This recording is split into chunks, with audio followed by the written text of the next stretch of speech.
काबुल हमला और अमेरिका का बदला। 13 फौजियों की मौत, अमेरिका का बदला। We will not be deterred by terrorists. We will not let them stop our mission. We will continue the evacuation. Unidentified enemy ballistic missile preparing to launch. ISIS-K के ठिकानों पर अमेरिका का हमला। अमेरिकी ड्रोन ने तबाह कर डाले ठिकाने।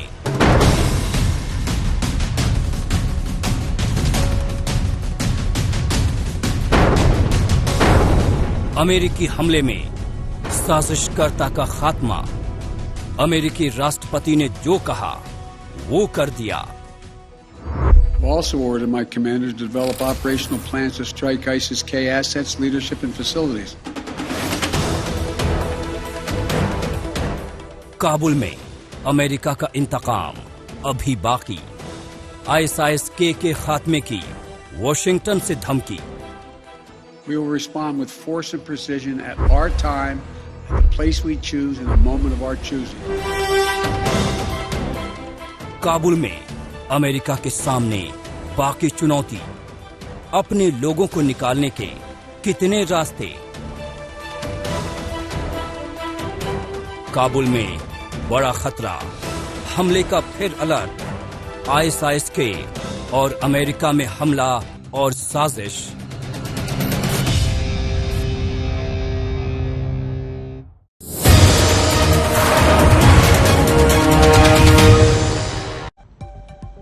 नमस्कार, दोपहर के 3 बज चुके हैं। आप सभी का स्वागत है। आप देख रहे हैं आज तक। मैं हूं आपके साथ चित्रा त्रिपाठी। सिर्फ 30 घंटे में अमेरिका ने काबुल धमाके का बदला ले लिया। अमेरिकी ड्रोन ने आधी रात को आसमान से धावा बोला और काबुल हमले के साजिशकर्ता को उड़ा दिया। हमला इतना सटीक था कि किसी नागरिक को कोई नुकसान नहीं हुआ।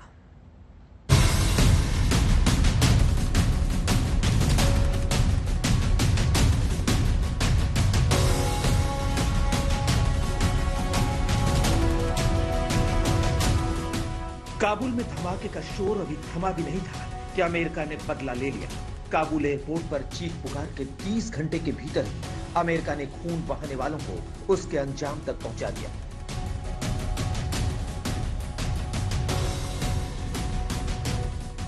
छब्बीस अगस्त को देर शाम 7 बजे काबुल एयरपोर्ट में जोरदार हमला हुआ। इस आत्मघाती हमले में 182 लोगों की जान गई, 13 अमेरिकी मरीन कमांडो भी मारे गए। एक दिन बाद ही यानी 27 अगस्त की रात को अमेरिका ने इस्लामिक स्टेट के खुरासान गुट पर धावा बोल दिया। अमेरिका सेंट्रल कमांड ने दावा किया है कि ड्रोन हमले में टारगेट को उड़ा दिया गया। साजिशकर्ता का भी सफाया हो गया। अमेरिका ने शुक्रवार रात नंगरहार के ISIS खुरासान के ठिकाने पर हमला बोला। हमला सटीक था। सिर्फ उसी जगह को टारगेट किया गया जहां काबुल हमले का साजिशकर्ता था। अमेरिका सेंट्रल कमांड के प्रवक्ता बिल अर्बन ने बयान जारी किया। अमेरिकी सेना ने ISIS खुरासान के प्लानर के खिलाफ over the horizon counter terrorism operation किया। अफगानिस्तान के नांगरहार में मानव रहित विमान से हवाई हमला किया गया। शुरुआती सूचना के मुताबिक टारगेट को उड़ा दिया गया है। अमेरिका जो ने कहा था कि वो इस काबुल एयरपोर्ट के जो धमाके हुए थे उसके बदला ले लेंगे। पहले इंफॉर्मेशन जो निगरार से वो तो ये है कि ISIS का जो सेंटर था निगरार में उस पर उन्होंने अटैक किया है और पहले इंफॉर्मेशन जो है कि उसके अटैक से बाद इस जो प्लानर था इस बम ब्लास्ट में काबुल एयरपोर्ट से वो मर चुके हैं, लेकिन ये बात कंफर्म नहीं है कि उसके साथ और भी कुछ लोग थे या नहीं। काबुल धमाके के बाद ही अमेरिकी राष्ट्रपति ने साफ कर दिया था कि हमलावरों को भूलेंगे नहीं, माफ नहीं करेंगे, ढूंढ ढूंढ कर सजा देंगे। Those who carried out this attack, as well as anyone who wishes America harm, know this: we will not forgive. We will not forget. We will hunt you down and make you pay. अमेरिकी राष्ट्रपति Joe Biden का बयान death warrant था। इसके बाद ही अमेरिकी सेना action में आ गई। हमले का दावा करने वाले ISIS खुरासान की कुंडली खंगाली गई और एक दिन बाद ही रात के अंधेरे में हाई प्रोफाइल ड्रोन से बम गिरा दिया गया।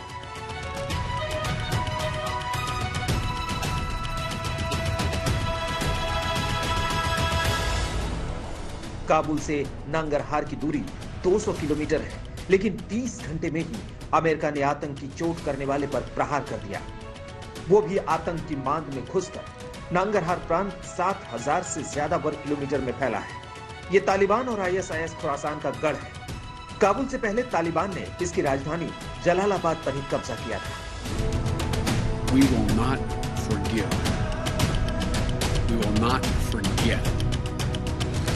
We will hunt you down and make you pay.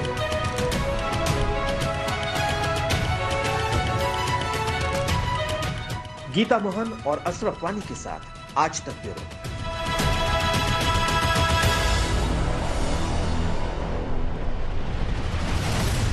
Kabul धमाके के बाद ही अमेरिका ने अपने इरादे जता दिए थे। राष्ट्रपति जो बाइडेन खुद सिचुएशन रूम में जा पहुंचे और वहीं से हमलावरों की डेथ वारंट पर लगा दी अपनी मुहर।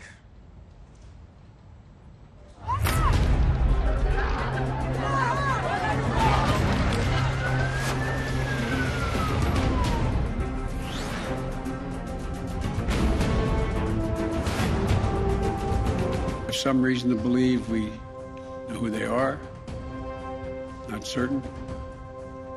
And we will find ways of our choosing. जब काबुल करा रहा था,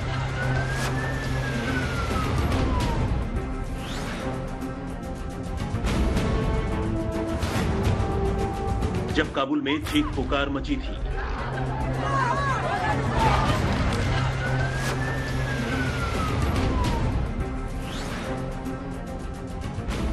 जब काबुल एयरपोर्ट पर लाशें गिनी जा रही थी, तब अमेरिका काबुल को दहलाने वालों को सबक सिखाने के लिए ऑपरेशन में लगा था।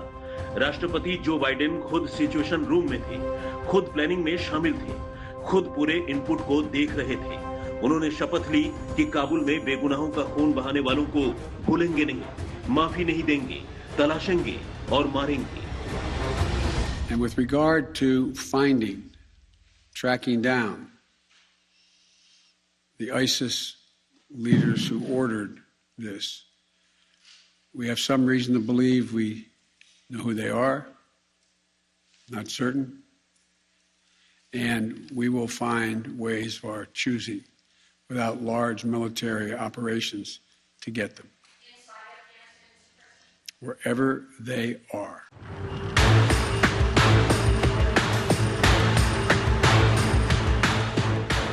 नेशनल सिक्योरिटी टीम ने राष्ट्रपति जो बाइडेन को हमले की डिटेल दी। विदेश मंत्री एंटनी ब्लिंकन, रक्षा मंत्री Lloyd Austin, joint chief of staff general mark समेत टॉप अफसर मौजूद थे। मीटिंग के दौरान सैन्य अफसरों ने राष्ट्रपति को विकल्पों की जानकारी दी। करीब 2 घंटे की मीटिंग के बाद राष्ट्रपति ने ऑपरेशन के ब्लूप्रिंट पर मुहर लगा दी।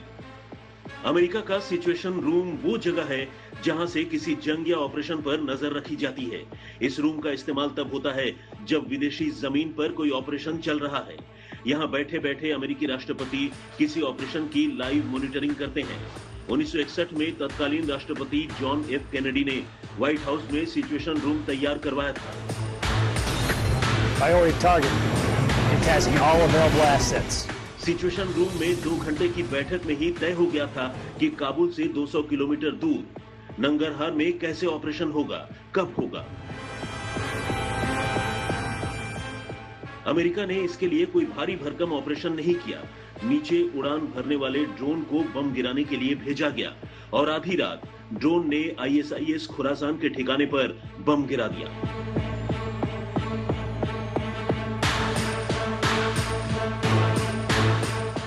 अमेरिका के मुताबिक टारगेट भी सही था, निशाना भी सही।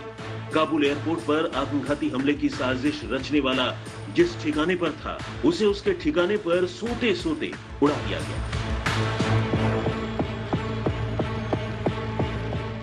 अमेरिका अपने ऊपर हमला करने वालों को छोड़ता नहीं। 11 सितंबर 2001 को आतंकियों ने वर्ल्ड ट्रेड सेंटर के टावर को उड़ाया था।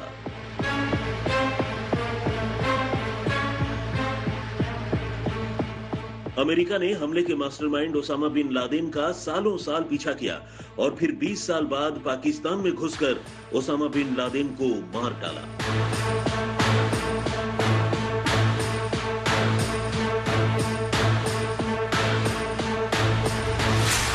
आज तक ब्यूरो।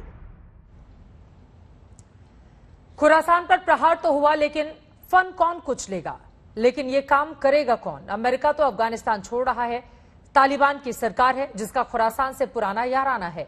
कई कट्टर तालिबानी भी आईसिस खुरासान के बैनर तले इस्लामिक स्टेट का ख्वाब पाले हुए हैं।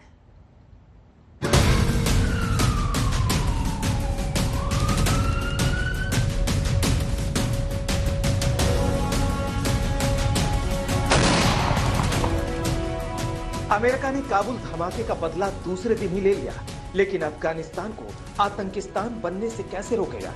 अफगानिस्तान में खूंखार आतंकी तालिबान का कब्जा है, तो कई आतंकी गुटों ने इसे अपना ठिकाना बना लिया। और जब देश ही आतंकियों के हवाले हो तो खून खराबा कैसे थमेगा? तालिबान हो या खुरासान, आतंक की थैली के दोनों ही चट्टे बट्टे हैं, दोनों का चोली दामन वाला साथ।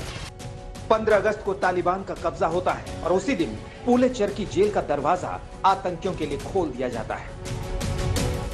जब आतंकी आजाद होंगे, जेल से बाहर होंगे, तो अपना रंग तो दिखाएंगे। अफगानिस्तान पर तमाम आतंकी संगठनों की ललचाई नजर लग गई है। तमाम आतंकी संगठनों को अच्छे दिन आते दिखने लगे हैं। आईएसआईएस खुरासान ने भी मौका देखकर धमाका किया है। दुनिया को बता दिया कि अफगानिस्तान में अब किसका चलेगा। काबुल धमाके के बाद एक और तालिबान ने छाती पीटना शुरू किया, तो खुरासान ने हमले की जिम्मेदारी लेकर तालिबान के सामने चुनौती पेश कर दी। ऐसा लग रहा है तालिबान और खुरासान आमने सामने आ गया है, लेकिन इतिहास कुछ और बताता है। ईरान, तुर्कमेनिस्तान और अफगानिस्तान की सीमा खुरासान नाम के इलाके में 2012 में लड़ाकों ने गुट बनाया। इस गुट में पाकिस्तानी तालिबान, अफगान तालिबान और इस्लामिक मूवमेंट ऑफ उज्बेकिस्तान के पूर्व सदस्य जुड़े। 2014-15 तक ये संगठन ज्यादा सक्रिय नहीं था, लेकिन आईएसआईएस के ताकतवर होने के साथ ही इस संगठन की ताकत भी बढ़ने लगी। 2015 में यह खतरनाक संगठन के तौर पर दुनिया के सामने आया। जब अमेरिकी सेना इराक को छोड़कर वापस चली गई, तो इस संगठन ने भी अपना विस्तार शुरू किया। इस संगठन ने तालिबान छोड़ने वाले लड़ाकों को भर्ती किया। उज्बेक, ताजिक, वीगर और चेचनिया के लड़ाकों से भी हाथ मिलाया। आईएसआईएस खुरासान की आईएसआईएस की पैदाइश ही है। इसके लड़ाके भी तालिबानी ही हैं। खुरासान को पालने पोसने का काम तालिबान और पाकिस्तानी करता रहा। आईएसआईएस खुरासान को आतंकियों की सप्लाई तालिबान पाकिस्तान से होती है। अफगानी तालिबान के असंतुष्ट आतंकी भी खुरासान में आकर ही पनाह लेते हैं। तालिबान के प्रिय हक्कानी नेटवर्क से भी आईएसआईएस खुरासान का सीधा कनेक्शन रहा। वही हक्कानी नेटवर्क जिसे तालिबान ने काबुल का सिक्योरिटी इंचार्ज बनाया है। अफगानिस्तान की सिचुएशन बहुत खराब होने वाली है, क्योंकि इस्लामिक स्टेट एक बहुत ही कहते हैं कि एक प्रकार से बहुत जमड़ा हुआ है और वो अल-कायदा के साथ मिलकर तालिबान को चैलेंज करेगा और ऐसे में सिविल वार होगा और यही एक होने वाला है। गीता मोहन और अशरफ वानी के साथ आज तक ब्यूरो। आखिर आईसिस खुरासान अमेरिका को क्यों निशाना बना रहा है? आतंकवाद की नई ब्रांच को अमेरिका किस हद तक बर्बाद कर सकेगा? क्या बगदादी का खौफ नए सिरे से वॉशिंगटन को परेशान कर रहा है?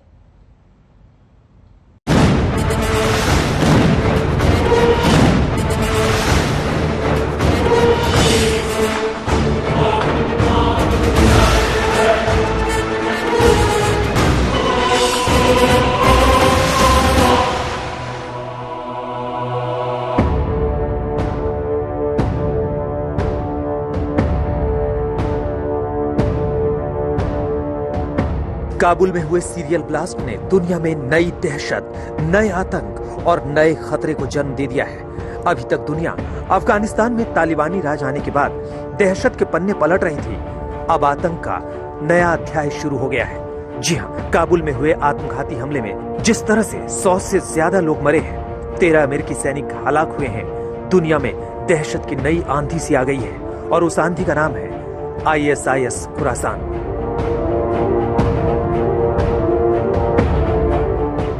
जी हाँ, काबुल सीरियल ब्लास्ट की जिम्मेदारी आईएसआईएस खुरासान ने ही ली है और अब अमेरिका ने आईएसआईएस खुरासान के खात्मे की सौगंध ली है।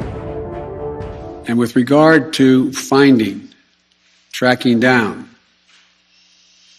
the ISIS leaders who ordered this, we have some reason to believe we know who they are, not certain, and we will find ways of our choosing without large military operations to get them.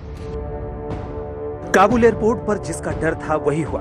खुद अमेरिकी राष्ट्रपति Joe Biden ने काबुल पर आतंकी हमले की आशंका जताई थी और ISIS खुरासान का नाम लिया था, क्योंकि 14 अगस्त के बाद से काबुल एयरपोर्ट पर भीड़ लगातार बढ़ रही थी। नाटो देशों के सैनिक गर्मी में पस्त अफगान नागरिकों की मदद भी कर रहे थे, लेकिन ये तस्वीरें अमेरिकी सुरक्षा तंत्र को डरा रही थी, क्योंकि आतंकी इसका फायदा उठा सकते थे।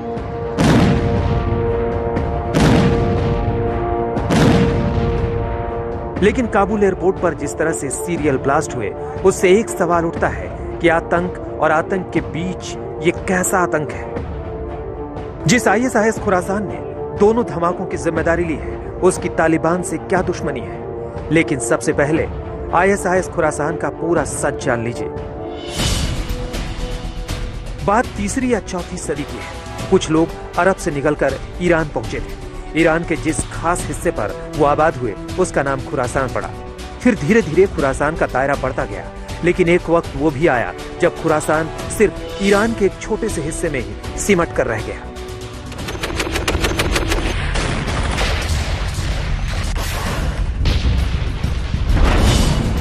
इसके बाद 2011 में बगदादी की नजर उसी खुरासान पर पड़ी और बस वहीं से उसने पूरी दुनिया को खुरासान बनाने का आतंक का अपना नक्शा तैयार कर लिया। खुरासान एक फारसी शब्द है। इसका मतलब होता है जहां से सूरज उगता है। ख्वार मतलब सूरज और आसान मतलब आने वाला या उगना। दरअसल खुरासान नाम 3री या 4थी सदी में ईरान के नॉर्थ ईस्ट में मौजूद एक तारीखी सूबे को दिया गया था। तब ईरान के इस राज्य के अलावा मध्य एशिया के कुछ इलाके, अफगानिस्तान, तजाकिस्तान, तुर्कमेनिस्तान और उज्बेकिस्तान भी खुरासान का ही हिस्सा हुआ करता था।